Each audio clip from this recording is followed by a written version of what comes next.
All right, we're just going to take a quick little break here.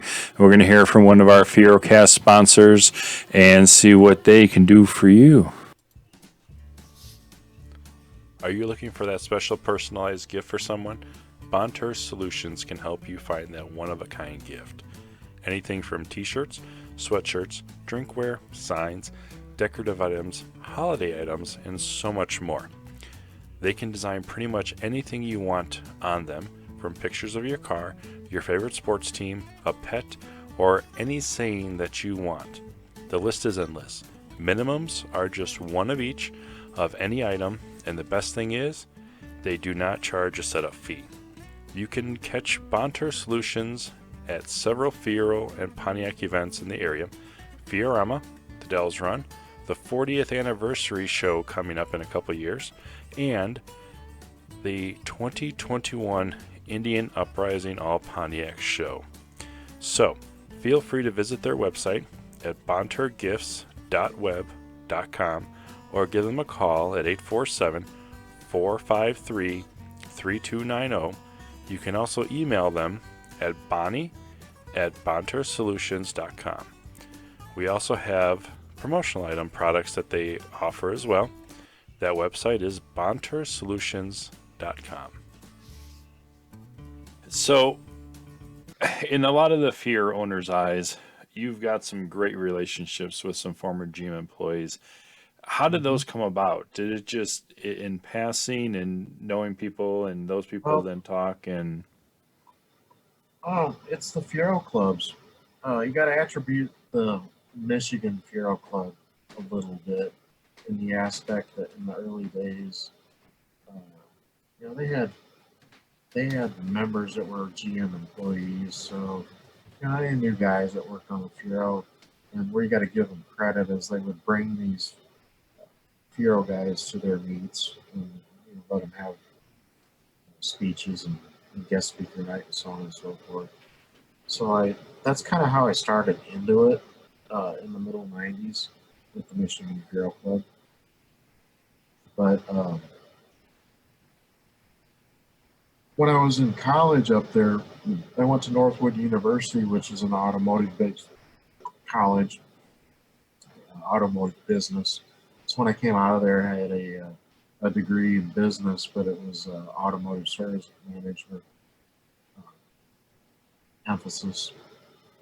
And part of our curriculum is we used to go on field trips. Every Friday was field trip day, and it was sponsored by the NADA, National Automobile Dealers Association. So we used to run down to Detroit in the bus and go places. We went to the Pontiac Administration Building. We toured factories. We went to all these little sub suppliers like ASC and AutoFab, and these sub suppliers that provided technical assistance. We even went to NTech where the Fiero was conceived, wow. and got to tour all these facilities. And at that time, I met people. And by a fluke chance, we met Volky in 1989. We were still working for GM, and had a chance to chat with him. But that's kind of how it all started. But currently, you talk to one guy and he tells his friends, and you talk to them, it just spirals. Uh, just by talking to people. Mm-hmm. 'Cause, most of them, they find it fascinating that there's people still interested in the field. That's what I was You going to know, say. such a strong Some following. of the former employees and some of the former front office and some recently retired have been present at the last two or three anniversary shows. Yeah. And what were some of their thoughts on the events and the Fiero community as a whole as they saw it? Well, to go back to the former subject, the main reason I talked to these guys was documenting the cars. When I started owning the field prototypes and so on and so forth, things spiraled pretty fast because when you own the car and people that built the car realize that you have it, it's amazing the amount of information and material that comes out of the woodwork. So, you know, up until 2005, we talked to people and did historical research and so on and so forth. But once the physical cars started coming into possession, things started spiraling real fast. And that's where a bulk of the contact started coming. But to your current question, you know, once again, these guys are just fascinated with the aspect that we have such a strong Fiero community. And everybody is passionate about what they're doing. They got their Fieros, and they're proud of their Fieros. And you know, just for them to relive what they did is pretty cool.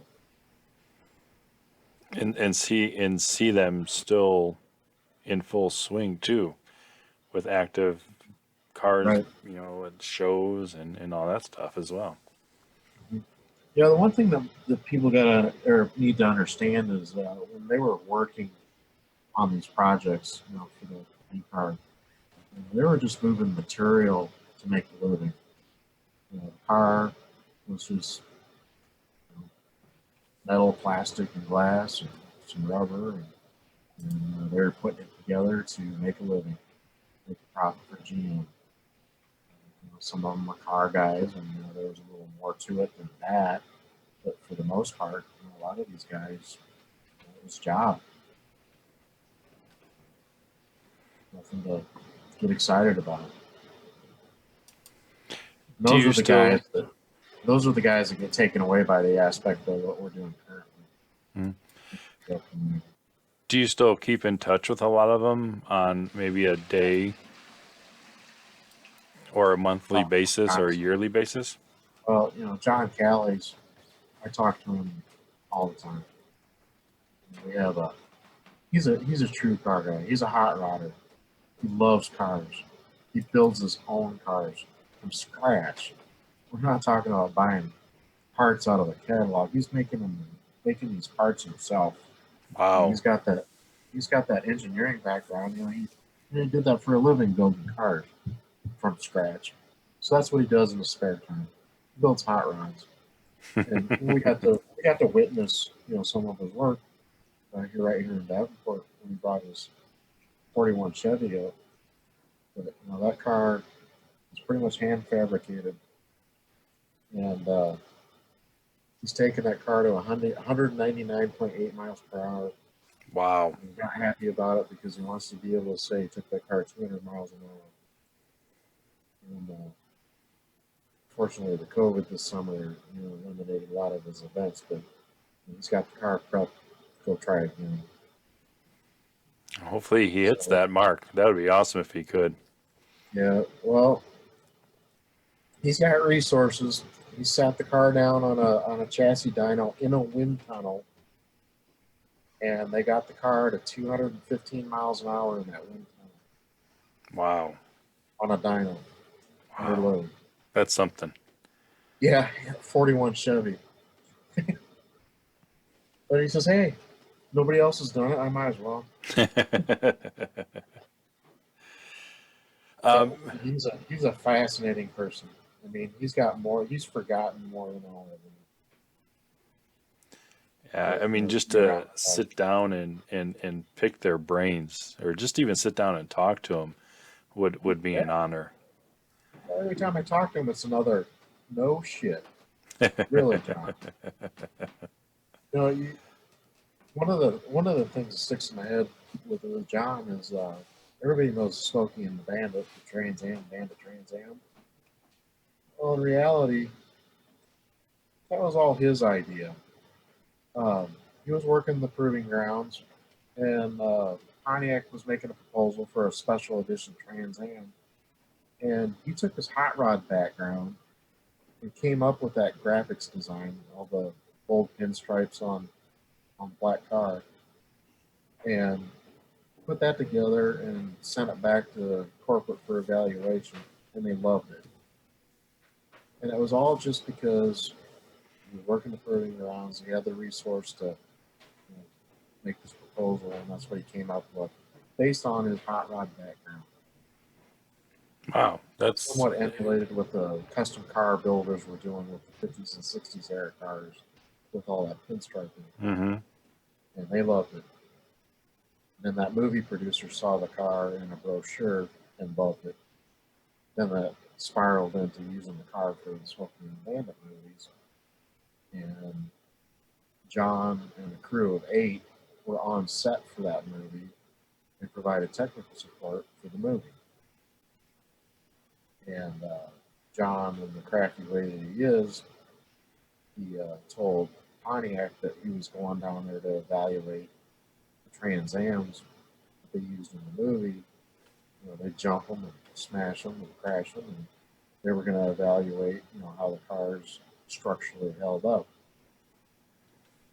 And so he was on the movie set during the filming of the movie. That must have been for him. It's It was like, probably fun, but like for somebody who like that would have been awesome to see he that. said that was And, a very, very fun event. It was like it wasn't a job, but awesome. they were having so much fun on the set that in reality, what they did is every once in a while they had to fix a car to get it, you know, ready for the next shot. But when they were done with the movie, they trailered up all the bent and broken Trans Ams and sent them back to the proving grounds, and then studied them there. They said they were having so much fun. And a nice little side story is he said they'd be on the set and it'd be a buzz of activity. It'd be loud. Everybody was talking over each other and everything. And then all of a sudden, the set would go dead silent. And here comes Sally Fields walking out of her trailer onto the set. And every time she came out, the set would get dead silent. And it's like, that's a good story. That's a good story. Though you don't get that stuff by not talking to him. No, you He's got don't. story after story after story about that. You know, he was in the forefront of NASCAR. Uh, he worked with Richard Petty, and the things that they used to do. You know, NASCAR has a rule book, and they spent more time trying to bend that rule book than they did actually racing. And some of the stories that he's come up with is just fascinating, the aspect that they were smart enough to even try that. But, you know, Richard Petty, he's a legend. Oh yeah. And Yep. Callies was part of that. They're their friends. Mm-hmm. So besides Callie's, you also had opportunity to talk with the father of the Fiero, Halky. What was his role, and when did he actually start working on the Fiero? Hookie was assigned as the chief engineer. So his responsibility was to design and build a sellable product. And, you know, he was tasked with a 2-seat mid-engine, you know, sports car / commuter car, whatever you want to call it at the time. But Hokey recalls that he was assigned that project in June of 1978. That Wow. was his first recollection of that train of thought. So he had quite a bit of time in it, you know, long before we even knew what a P car was. What was he like as a worker and as an individual? Hokey was a very straightforward kind of guy, very, very to the point. There was no filler in anything. 100% what he was thinking, nothing else. Which is probably the sole reason why the Fiero made it to production was Hokey's efforts. I mean, the stories end on end of obstacles and hurdles, and you know, he'd get phone calls from corporate downtown saying, "Hulky, hang it up, it's over," and he'd turn around and say, "No, it's not," and hang the phone back up and keep continuing on with his work. Um, he recalls at least a dozen times that the Fiero was canceled during the concept phase, and each time he just would blatantly say, "No, absolutely not." So he was a very, very forward character, and his personality was, he'd walk in the room and he'd captivate the room. But very nice guy, very considerate. Uh, with me, uh, we met Hulky in 1989 in one of our field trips. He happened to be at the Pontiac Administration Center in Pontiac. Uh, and at that time, he was working on a project that later became the W body, the Chevy Luminas, and the Grand Prix, and so on and so forth. And I really don't remember what the circumstances were that we met with him, but he had talked to us about the dynamics of managing people, large groups of people. And that was the first time that I had heard the term entrepreneur. You have entrepreneur. He was an intrapreneur. And his definition of that was utilizing corporate resources for personal gains. And his personal gain was actually producing exciting cars. And that he did. He did.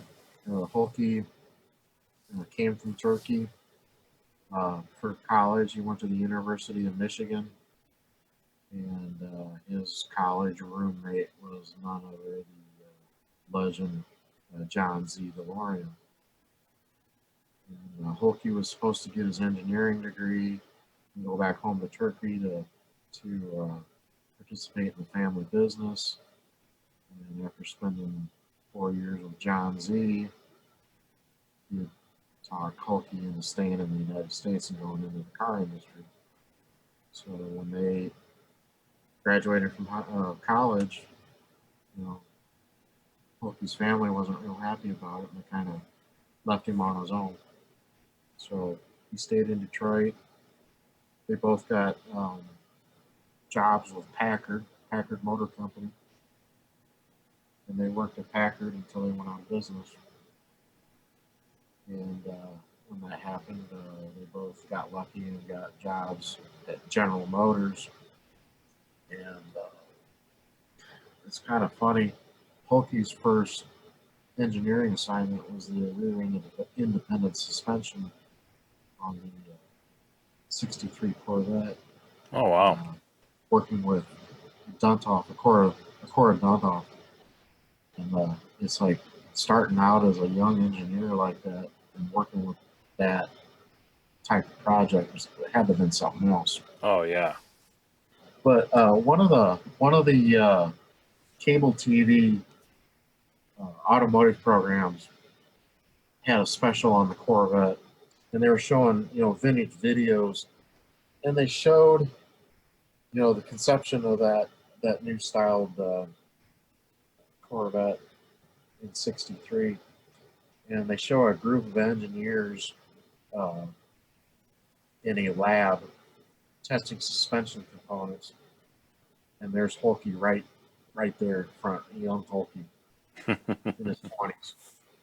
And when I referred him to that video, he looked at that and he goes, "That is me. That's me right there." I said, "Yeah, I know." It was the stories that started coming out of that. Working with Duntoff. Duntoff was hell bent that he was going to make that Corvette a world-class sports car and compete with all the big league sports cars. And, naturally he did. But he was very, very aggressive and very influenced Hulky in the aspect that when corporate told you no, you tell them no back and continue. And that whole business philosophy carried on from an early point in his career to persevere on. So that was another good story that came out of Yeah. But What was I his mentioned thoughts on the Fiero community as a whole? And was he loved it excited to? every chance he could to support it. I mean, he was at the 2003 event. He was at the 2008 event.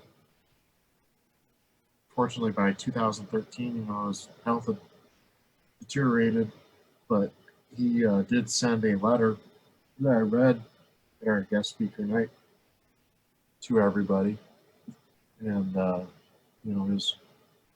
his thoughts were with us, and he knew we were having a good time. That's But why I the think views, the exciting part is just seeing the smiles and what the former employees that worked on these cars, just their reaction, and even just to hear the words in letters and stuff like that, that these guys appreciate everything that the Fiero community is doing. And even when John Cafaro came to Fiorama a couple of years ago, he was just in awe on how well these cars are kept, and the designs that people are coming up with to modify it for larger engines. And and correct me if I'm wrong, but back in the day, like you said, they were building these cars left and right, oh and yeah, to come out and see what they're actually 20, 30 years down the road, that these cars are still hot and attractive with different modifications that people can do to them. well, with a lot of those guys, they worked on the projects.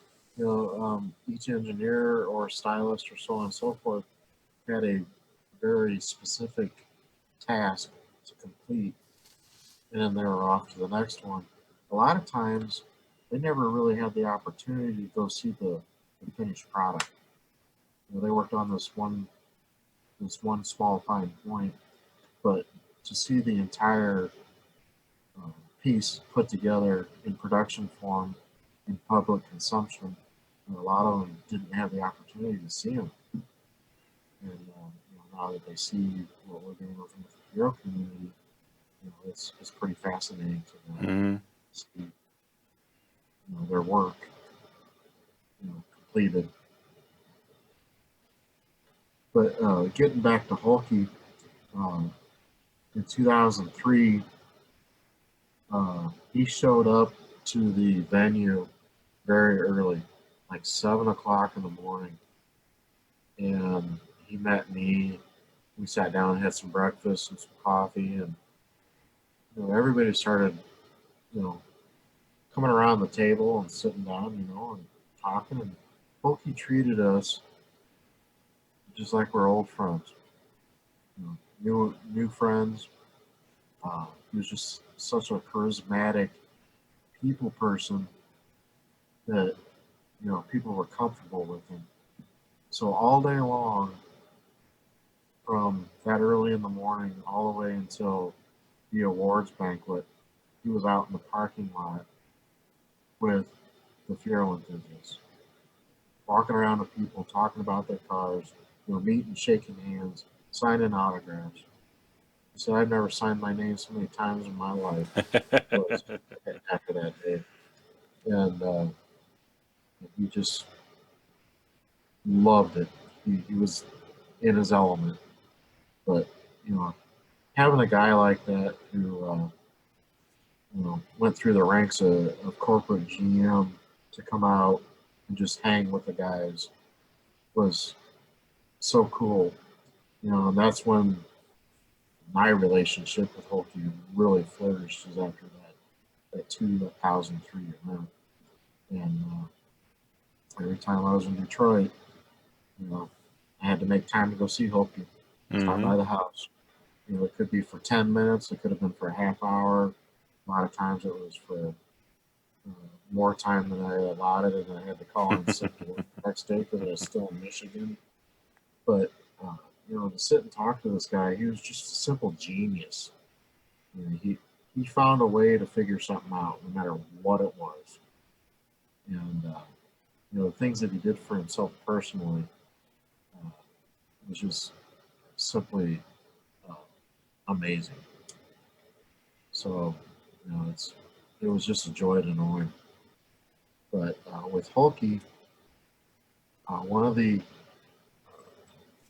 things that happened with him that will be forever burned in my memory is there was always rumors that the three original concept Fieros that they handmade at N.I.F.E were still in existence.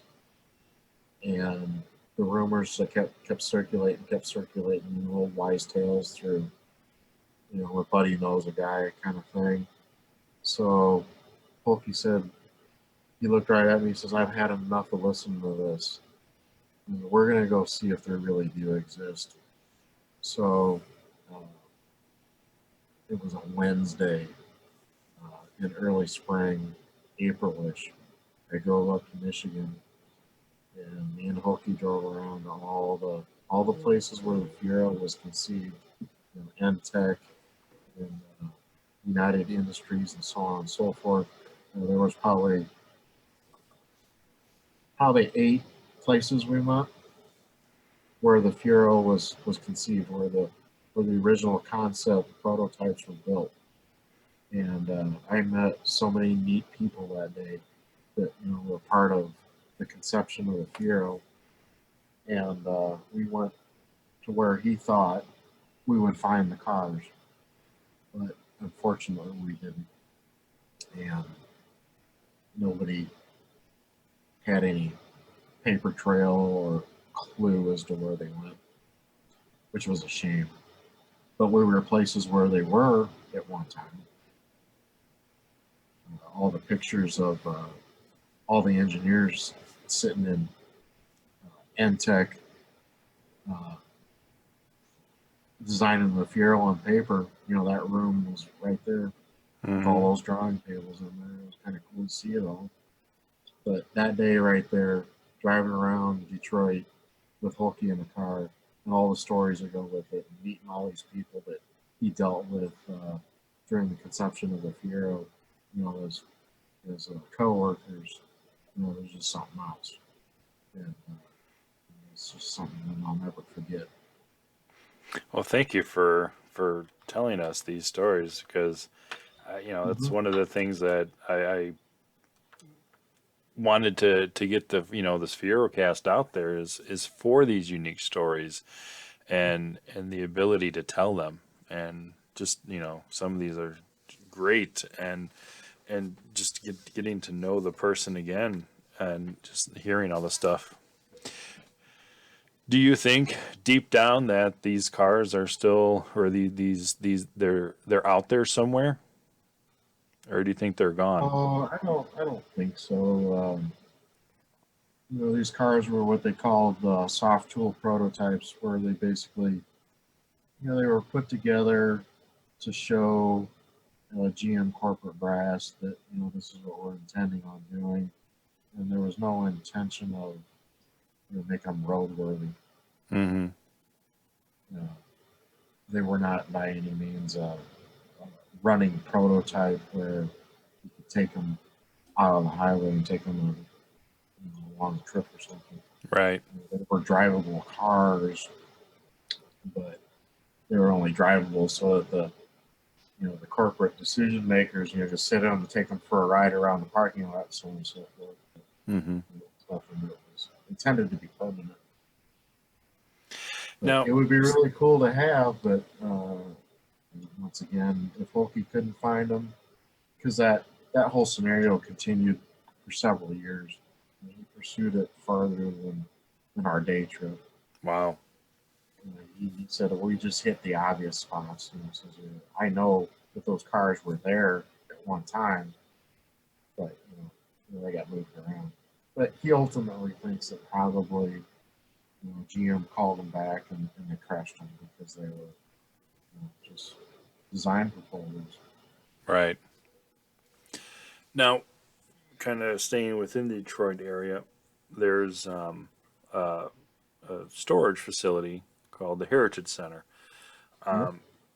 Very, very unique place. And a lot of the Fiero prototypes had been stored there for some time. But then in '08 and '09, they had to auction them off. Bankruptcy sale. Yeah. Do you know where some of them went and Oh yeah, I know where all of them are, in good and they're hands? all in good homes. Yep. Good, good. The Do you, the convertible uh, is in Canada. The person that owns it has the GM prototype, and then he also has the ASC proposal convertible. When GM was considering making the Fiero convertible, they consulted with several of the sub suppliers. One of them was CNC, uh, ASC, and there were several others that built a convertible concept to present to GM to show them this is what our version is. And, the ASC version still existed, and they got sold off when they went out of business. And he was lucky enough to obtain that prototype also. So wow. he's got the two convertibles up there in Canada. Um, the black and yellow uh, The Bumblebee Bumblebee one? car, as we call Yeah. it, yeah, the Hot Rod magazine car that John Calley's built. That car, was sold at Barrett Jackson in Palm Springs, Florida, and that car went to New Jersey. And I talked to that gentleman quite regularly. He's a Pontiac collector, not necessarily a Fiero guy, but he understands what that car means. And when Tim Evans had the flood issue this summer, um, Tim had one of the original 16 valve SD4s that was originally in that car. So um, I got the two together, and ultimately that engine went back to New Jersey with the owner of that car, and his intention is to put it back in the car. Oh, wow. So that was another point. Me helping another Fiero enthusiast on a car that's significantly important. Naturally, you know where the 2+2 went to California and then back to the Midwest. Um, and then the blue PPG pace car, is here in the Midwest. Mm-hmm. That's in Palm Springs. And then the last one that they sold off was the Ginza race car that went to a well-known collector out in Phoenix. Tommy Thompson. He was a factory race car driver for Porsche, and he's got a very large collection of race cars. And that's the Hoffaker one, correct? Yeah, the Huffaker Imsa Yeah. race car. He tried to sell that car 2 summers ago on Bring a Trailer, and it didn't bring the price that he was happy with. And best I know, he still has it, but I don't know for sure. Um, but he felt that was a six-figure car, and it didn't even pull half of that on the auction. So Mm-hmm. I would speculate he still has it. Now, the only car that was never at the Heritage Center, and correct me if I'm wrong on that, is the number one Indy pace car, or is the Heritage Center have the number one, and the number two Heritage Center has is number at one. Indy? Yeah, number one pace car. Yeah, with the Indy pace cars, you always say they always made usually three. Three was the magic number with GM. Chrysler made more, Ford made more for some reason of the real pace cars. But GM always took the car that had the least amount of usage. Basically, the car that was in the best shape, Mm-hmm. and they consider that as the number one pace car. because they would use that for promos and so on and so forth. And that car always went back to the GM collection, you know, whatever make it was. So that's the car that went back to GM. And then the number 2 pace car is usually the one that IMS keeps, and that car, you know, saw race day activity and got used the most. In my particular case with number 3, that car was used as a press car. So whenever the reporters came around and they gave rides and did stories for their newspapers and magazines and so forth, they used that car. So a lot of the magazine articles in the major magazines and newspapers and so forth show pictures of my physical car. And that's pretty cool to know, you know, all these pictures are of the car that I have in my possession. That's cool. Have you been able to drive the Indy pace car at Indy? Yes. Yeah.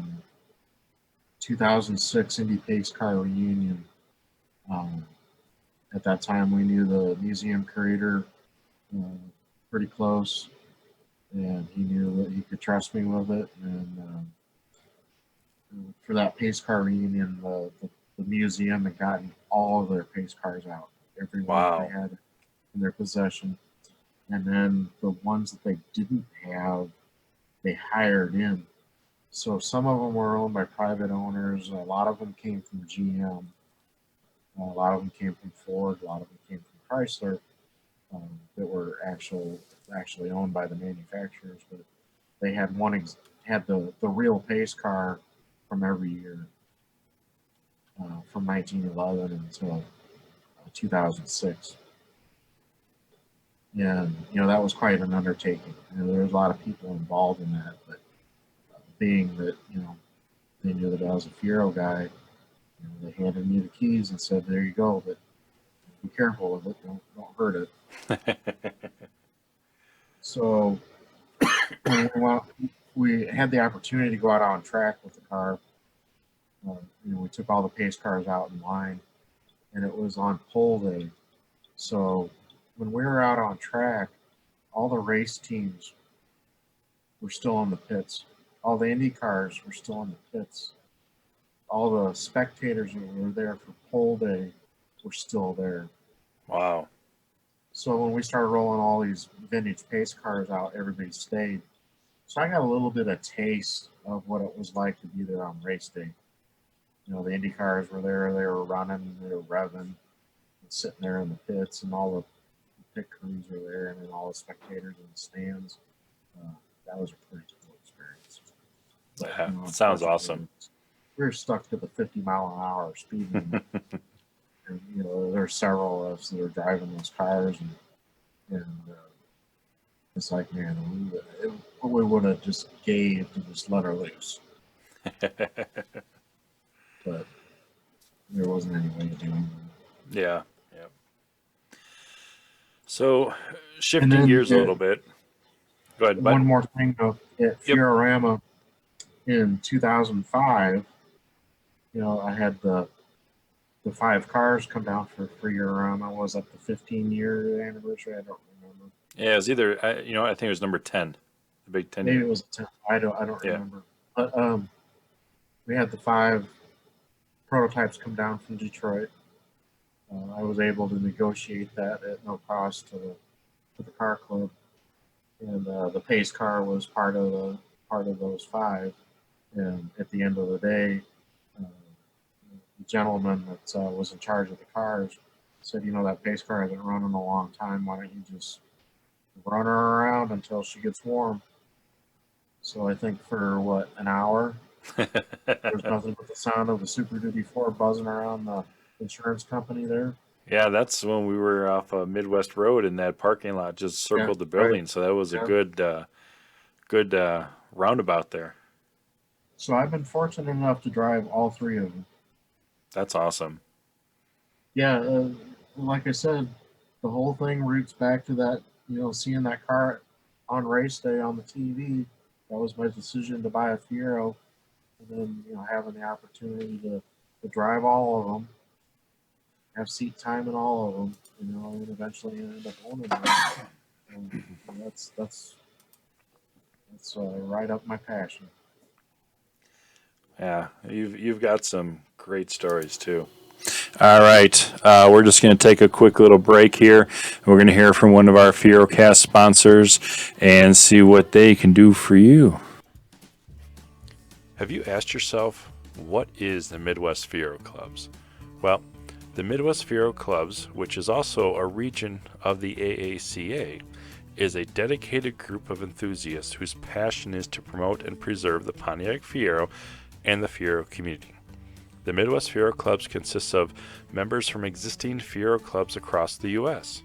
The Midwest Fiero Club's intent is to support member clubs and promote the Fiero-related events that they offer. The intent is to enable enthusiasts to discover events in their areas other than their own, and to warrant participation. This has created a tighter-knit Fiero community of the owners and created some great regional shows that may not have otherwise happened. So, how do I find out about them? You can visit the website at midwestfieroclubs.aaca.com or just Facebook them at Midwest Fiero Clubs AACA and like them. Kind of look at some final thoughts here. Yeah, it's getting late too. Sorry.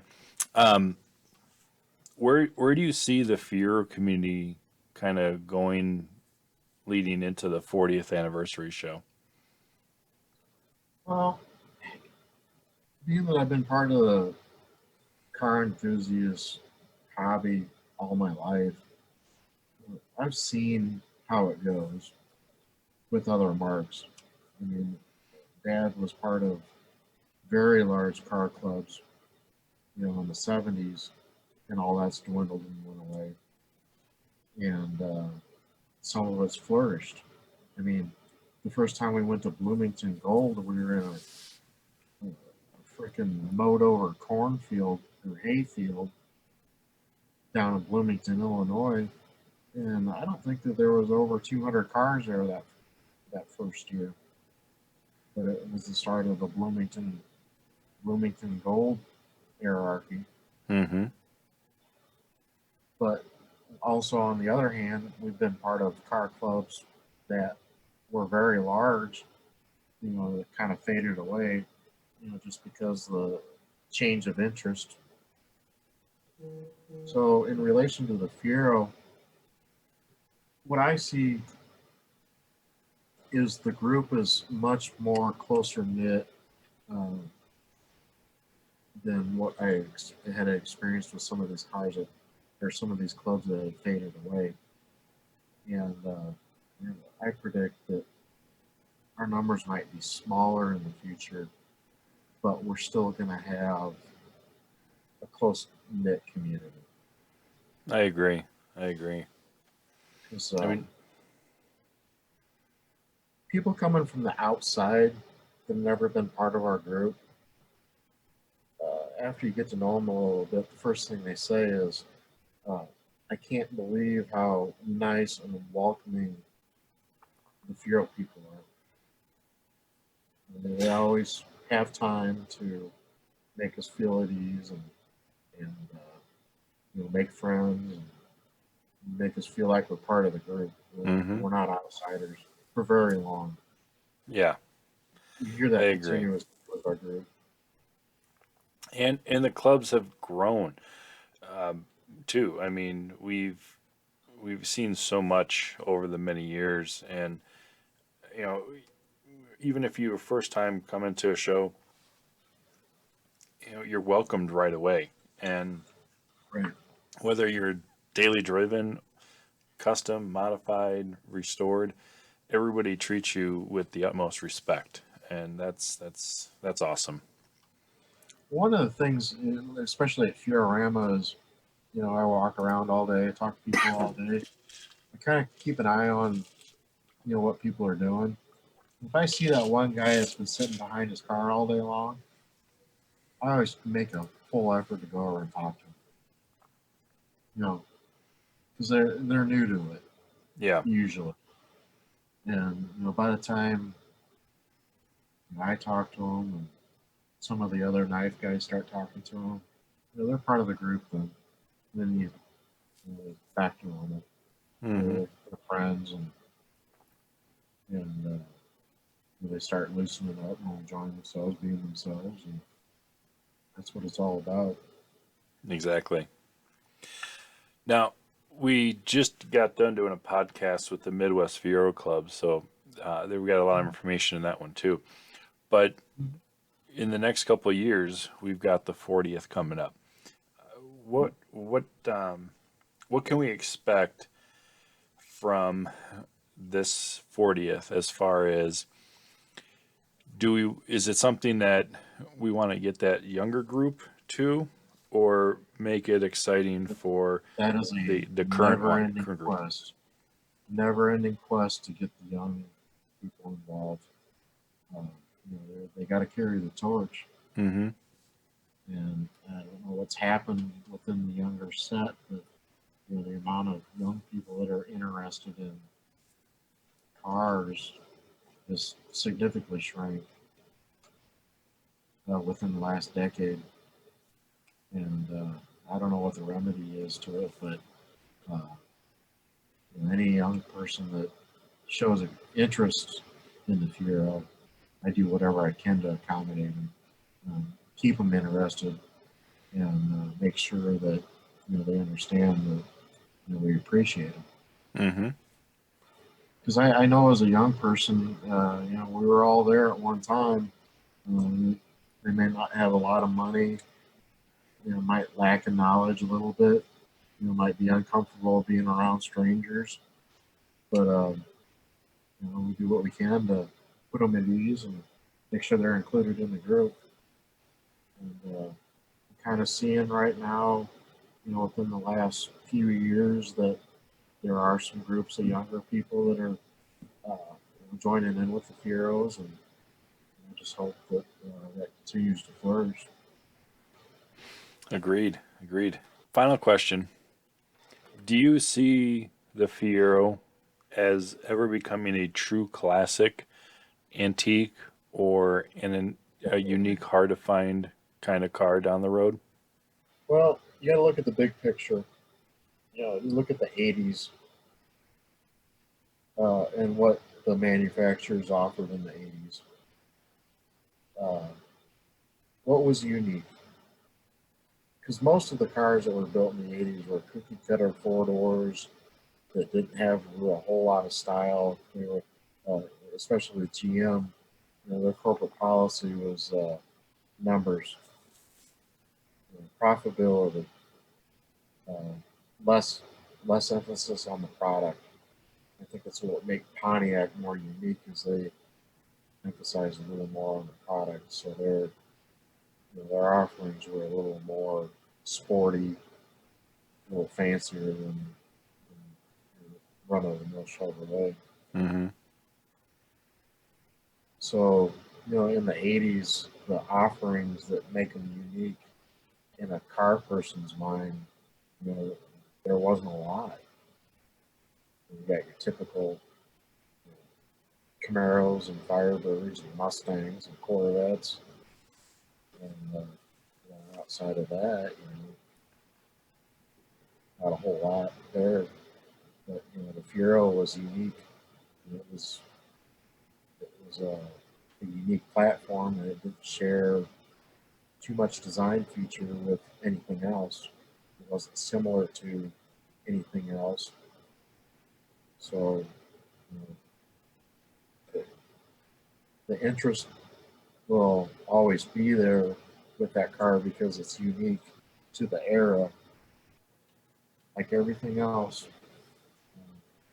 Watching the cars from the past, as time goes on, they increase in value, increase in attention, and you always have the guys that have been around for a long time, supporting it. I do see the Fiero as a future, highlight of, collectible cars. Mm-hmm.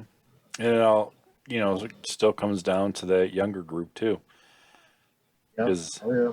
we're not getting any younger. Yeah, and the as of recent, the actual selling prices and the auctions of the Fieros, is an indicator that it's starting, that the values are starting to get some recognition from outside of the Fiero community. Mm-hmm. They're I starting to sell for some pretty strong money for the Yeah. original unrestored cars that So inspire I asked as Jim, new. Rob, Paul, and then the State Farm podcast that I did, and Mm-hmm. it's again just a very generic question. Out of the 300,000 plus Fieros that were produced, do you know, or do you know anybody that could find out how many actually are still on the road or still registered? Well, it was Paul Vargas that knew that guy that worked for the Insurance Institute. And if I remember right, the number was like 28%, Wow, that's somewhere in low. that area. That was probably Me and what. Paul just talked about that long ago, and that's the number that's kind of stuck in his head too. But you got to realize that the Fiero is a consumer product. People bought those to drive as transportation, Mm-hmm. and a lot of them got just run into the ground because at a So certain point, a car gets too expensive to fix for a person just using it for transportation. true. As car enthusiasts and collectors will spend more money on a car, to keep it in pristine condition than it's worth. Yeah. But there are certain amount of people out there that that an automobile is an appliance. When you're done with it, you throw it away. And that's why we keep the community going with all our nice Fieros. Yeah, yeah, oh yeah. But the Fieros come of age. It's starting to get some recognition. Mm-hmm. There's been certain events that happened during the last few years that the general car collector arena is starting to take note, and Which is that good. all reflects in sale prices. Yep. All right. Well, any And, final thoughts on or final comments on your end before we wrap it up? well, naturally, we could talk a lot deeper on a lot of things with me because Fiero is spoken daily in the Mm-hmm. house here, and I'm lucky enough that my wife is full support of this whole thing.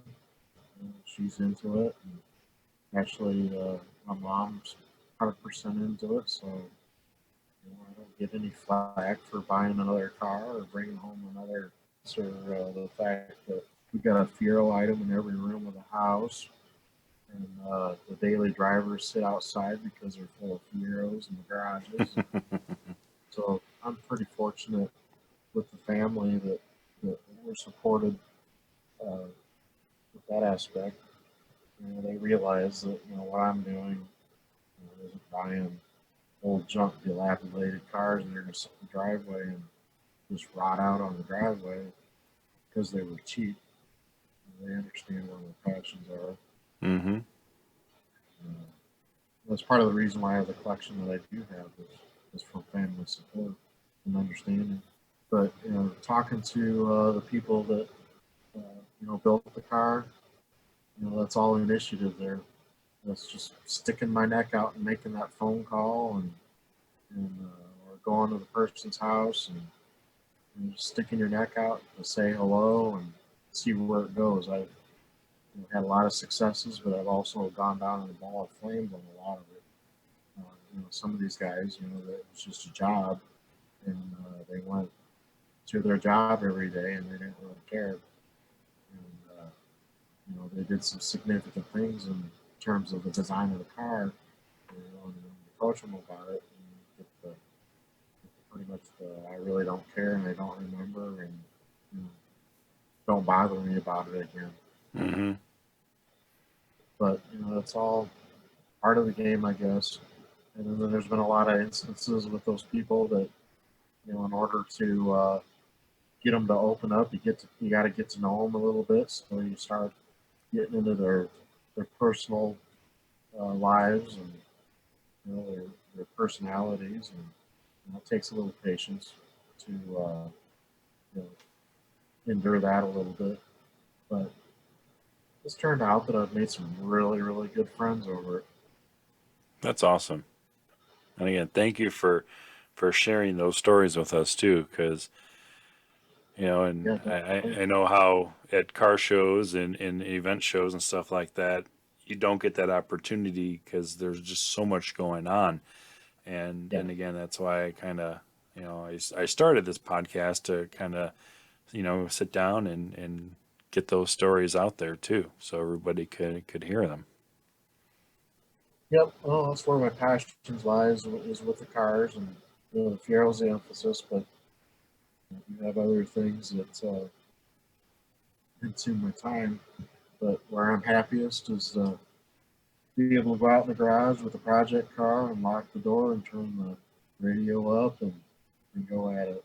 If there isn't something I know how to do, I learn how to do it. But as a young kid, from every nut and bolt to a complete concourse quality show car, and that's where my aptitudes are, is to build those cars. And that's where I'm happy, is just sitting in the garage and pulling the wrenches and spraying the paint. Awesome. Well, thank you for sharing those stories with me tonight, and absolutely. And it's been an honor. Sometime. Yeah, we'll do it again sometime. I was gonna say, pick your brain a little bit more on some of those stories. Get those stories out there. I appreciate it. Oh, not a problem. So, all right, I will let you go. I know it's late. All right.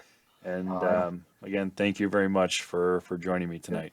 Thank you for having me. You're welcome. All right, what an awesome Fierocast and conversation with Fred. Just the history that he has in his head and in his garage is just, I'll say, magnifique.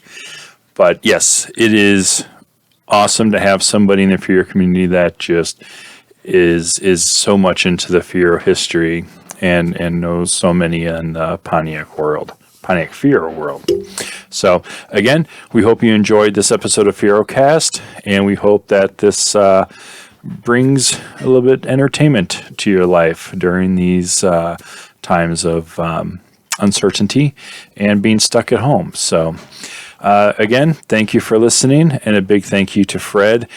You can find our podcast again at FieroFocus.com, YouTube, and Facebook.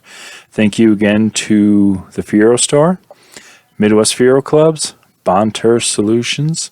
It's always great to have you guys around, and you guys are great vendors as well. Again, if you have any future Fierocast ideas or just want to talk Fieros, I'm here. So you can get a hold of me at mkroyer@FieroFocus.com. Send me those emails, and we'll either get you on the air or we'll get those topics on the air. So keep Fieroing and have a good night.